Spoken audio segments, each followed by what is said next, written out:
When the $10 billion device trained its infrared vision on the exoplanet K218b, 120 light-years away, it detected dimethyl sulfide, a sulfur compound that on Earth is produced exclusively by organisms. Does this mean that the matter is settled? Can we finally answer the oldest question of mankind, whether we are really alone in the universe, with a clear no? Well, that is precisely the crux of the astronomical debate. While one side of the experts is already popping the champagne corks, the other side is calling for a little more patience and pointing out that even the capabilities of the most powerful space telescope of all time are limited. Hand on heart, in most people's daily lives, dimethyl sulfide, or DMS for short, probably plays no significant role. In fact, most people have probably never even heard of this particular chemical compound, even though they have very likely encountered it at one time or another. In detail, DMS is formed by microscopic algae, the phytoplankton, which drift in the uppermost layers of the ocean, and it's responsible for the typical smell that we notice when we are at the beach. Apart from its sniffing properties, DMS also has another important characteristic. So far, we only know of biological sources for this sulfur compound, and where the production of a substance requires the help of organisms, it's understandable that DMS plays a very special role in the search for extraterrestrial life. And even more understandable are the cries of joy that came from the lips of the Cambridge astronomers in September 2023. After all, the James Webb Telescope had detected nothing less than this potential biosignature on the exoplanet K218b.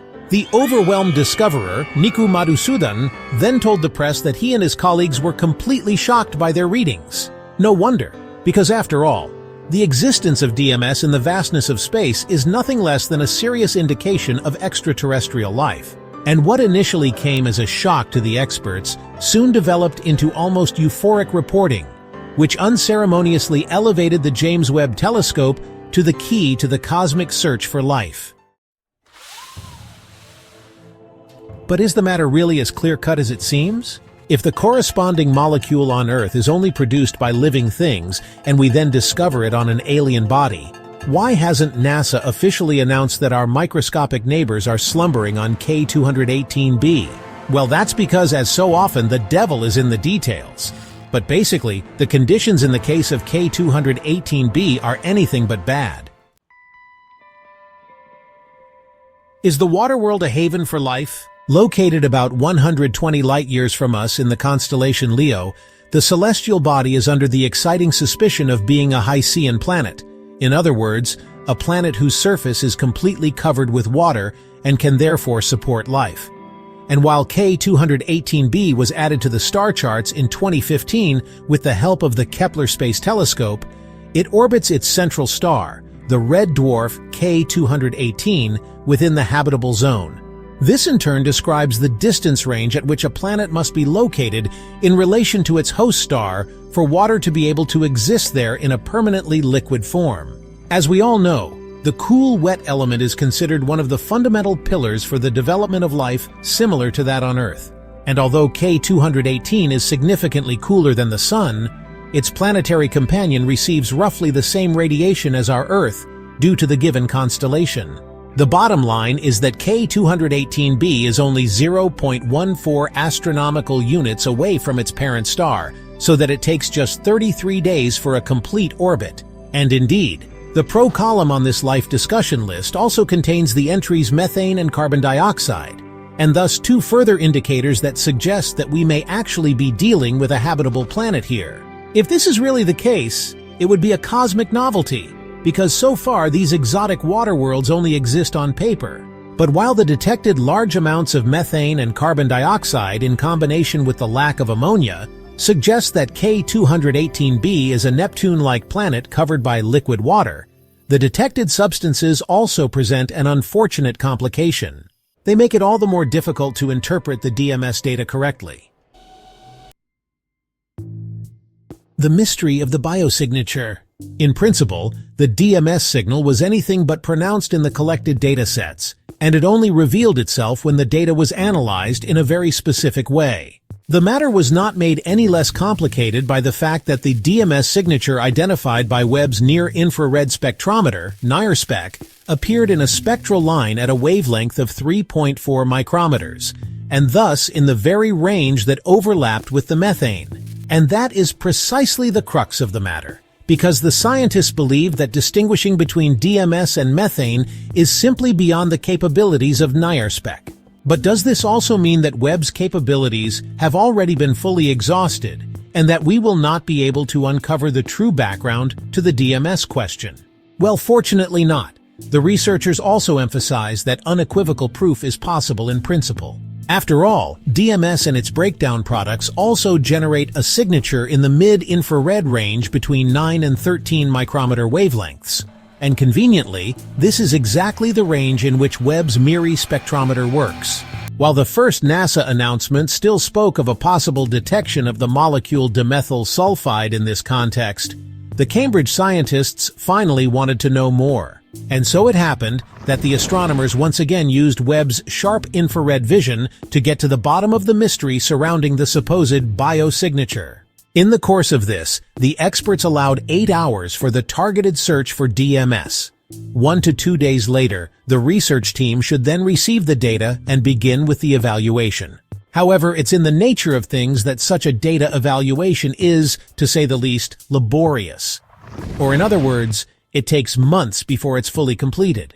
The good news, however, is that the experts have already been working on the analysis for half a year, and that it can therefore not take much longer before the latest findings of the presence of DMS on K218b are published.